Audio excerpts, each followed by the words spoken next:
membahas olahraga, lifestyle, gaya hidup,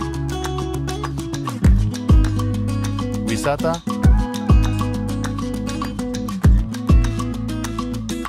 budaya,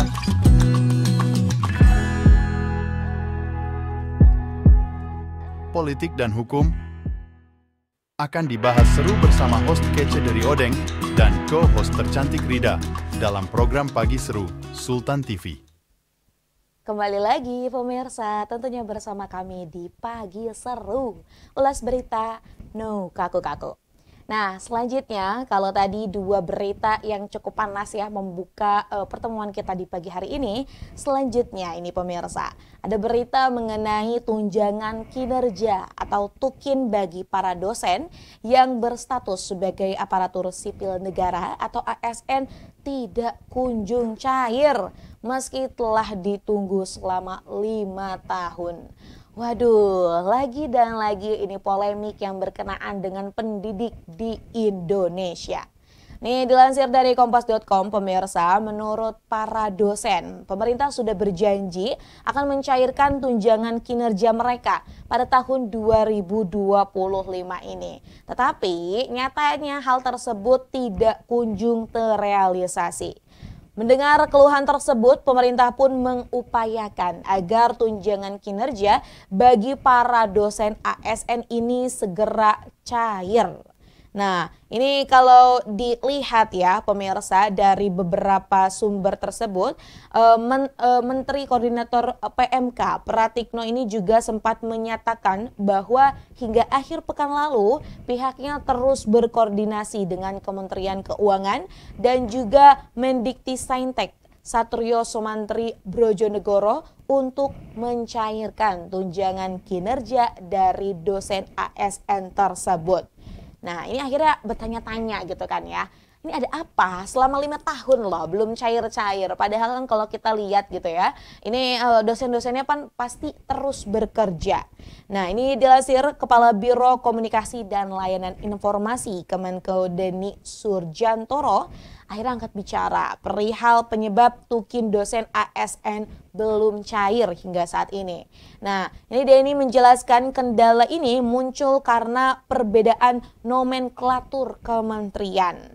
Nah, saat ini kita tahu bahwa Kemenke dan juga Kemendikti-Saintek sedang berkoordinasi terkait pencairan tukin dosen ASN, termasuk aspek peraturan dan juga hukum yang mendasarinya. Namun ini saat ditemui memang Denny enggan menyatakan bagaimana nih ya perkembangan dari kelanjutan hal tersebut.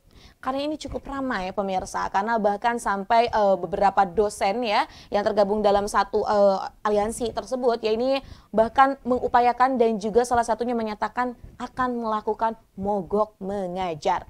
Nah ya, ini kan akhirnya jadi chaos juga nih ya kalau semisal dosennya mogok belajar ya bagaimana gitu kan dengan para pelajar yang harus dididik oleh para dosen. Nah ini akhirnya juga DPR akan mengawal pencairan tukin tersebut dan Wakil Ketua Komisi 10 DPR lalu Hardian Irvani mengungkapkan bahwa pihaknya akan terus mendorong pemerintah untuk mencairkan tukin dosen ASN. Dan ini ketika tanya seperti itu ya pemirsa. Dari Wakil Ketua Komisi 10 DPR, Hadrian mengatakan berdasarkan informasi yang dia terima, ini memang Kemendikti-Saintek telah mengajukan anggaran 10 triliun untuk tukin dosen ASN, namun yang disetujui ternyata hanya 2,5 triliun. Sebenarnya kalau kita lihat ya pemirsa, ini adalah satu ironi yang mungkin masih terus terjadi di Indonesia. Entah mengapa kalau sebelum-sebelumnya honorer, kemudian juga guru-guru gitu kan ya, yang turut menyuarakan terkait bagaimana kesejahteraannya di Indonesia sendiri gitu ya, yang merupakan seorang pendidik. Nah selanjutnya lagi dan lagi ini polemik mengenai dosen. Mungkin ada juga yang berbicara bahwa ya udah sih itu kan hanya tunjangan saja. Tapi kalau kita lihat pemirsa ini kalau mau kita bandingkan dengan negara-negara yang ada gitu kan ya, gaji seorang guru atau gaji seorang pendidik di Indonesia ini masih dikatakan di bawah kewajaran gitu ya. Nah entah mengapa ini masih terus terjadi, harusnya ini juga menjadi salah satu evaluasi yang dilakukan oleh pemerintahan. Nah, ini kan dengan wacana katanya Indonesia akan menghadapi bonus demografi, kemudian juga Indonesia akan menjadi Indonesia emas di 2045.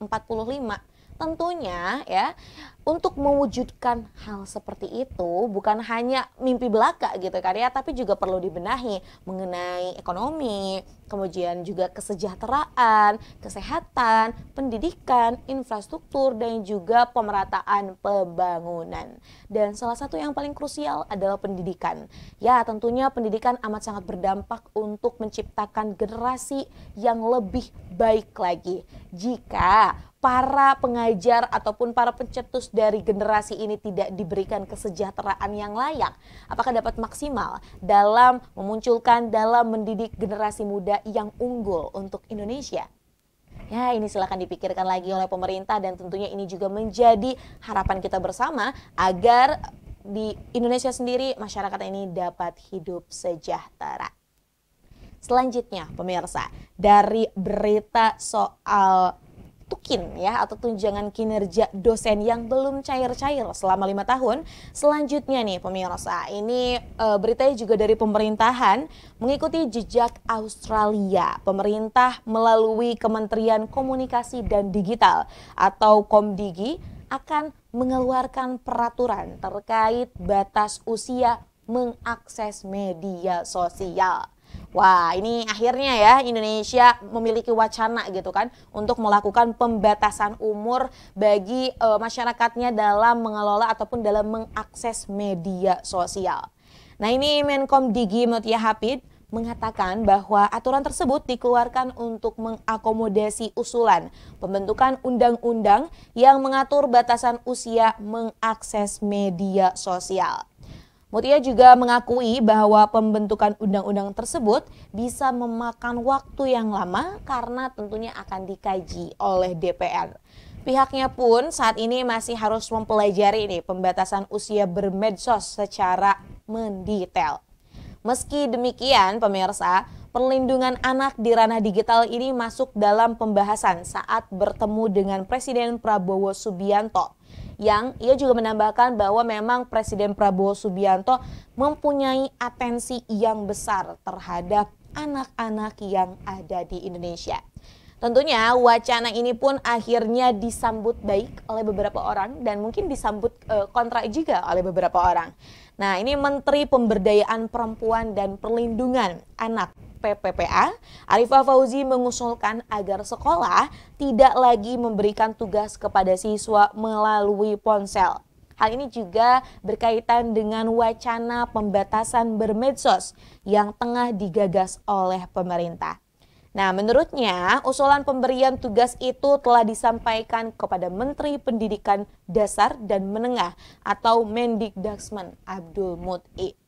Ya, kita tahu pemirsa bahwa memang di zaman digitalisasi yang semakin maju gitu kan ya, orang-orang nih saat ini sangat mudah untuk mengakses informasi, baik yang benar atau tidak benar melalui ponselnya masing-masing.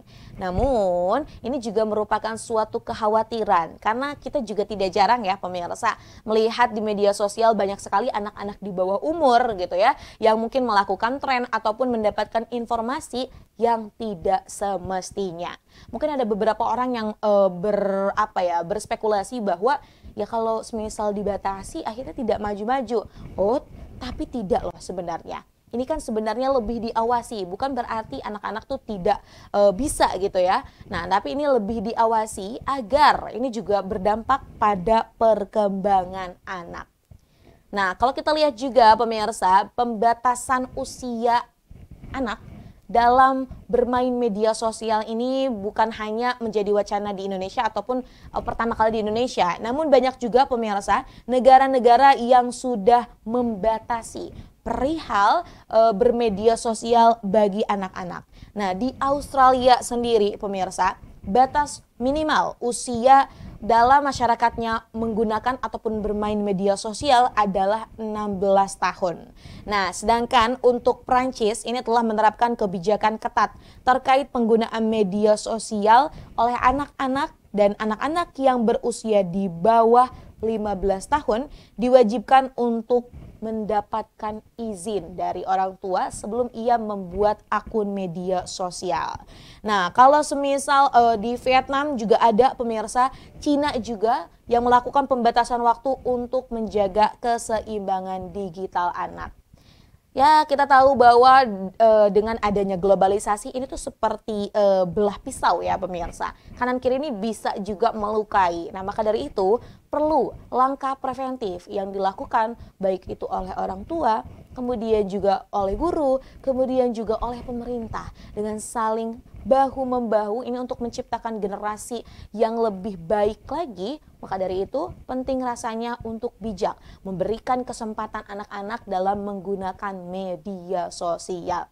Ya, kita tahulah pemirsa, algoritma dari media sosial juga kadang cukup membahayakan gitu kan. Mungkin kita tidak tertarik dengan konten tersebut karena cukup dinilai tidak nyaman untuk dilihat atau seperti apa gitu kan ya. Namun biasanya lagi dan lagi aplikasi ataupun media sosial terus saja ibaratnya menawarkan konten-konten seperti itu. Nah, mungkin bagi kita yang orang dewasa sudah paham, kita akan mencoba untuk menolaknya, atau dalam artian kita tidak bisa mengatur peraturan di media sosial itu agar konten tersebut tidak muncul dalam media sosial kita. Nah, ini loh anak-anak gitu kan ya, yang mereka baru ibaratnya gemar dalam melihat visualisasi saja. Dan ini kalau semisal dibiarkan sendiri bermain media sosial tidak dalam pengawasan orang tua, ini akan cukup amat berbahaya. Belum lagi predator yang ada di media sosial ini juga amat sangat banyak. Jadi yuk, mari sama-sama, kalau menurutku aku setuju sekali dengan usulan ataupun wacana dilakukan pembatasan usia oleh pemerintahan dalam menggunakan media sosial bagi anak-anak. Nah, pemirsa, kita akan kembali sesaat lagi. Maka dari itu jangan kemana-mana, tetap bersama kami di Pagi Seru. Membahas olahraga, lifestyle, gaya hidup, wisata,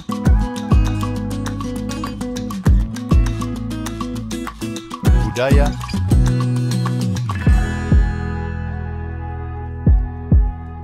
politik dan hukum akan dibahas seru bersama host kece dari Odeng dan co-host tercantik Rida dalam program Pagi Seru Sultan TV.